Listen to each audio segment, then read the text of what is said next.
اوش بابا غریب گوز من تو باور کن. بیا بردک بیا نان بخوریم. نان آماده شده. ای خاطر گلی خدا ورسی غریب گوز من رای کردی. ما صدقه شوم. بیا خاطر بیا پشت مرا یک لقه کن و چی منی بخی کمان درد گرفت روی صندلی زیاد ششتم.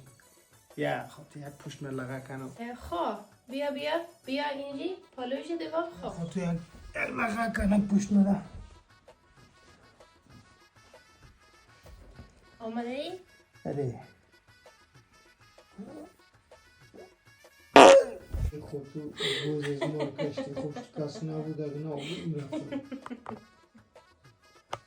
خوب مسرت بیا خوب شو که از اول لغت کنم. نه ویلش که خاطر بیا باید نان بخوری خدا رسونه لقم نی گم و پکش اومد اینجی بیا اونجور بیا باید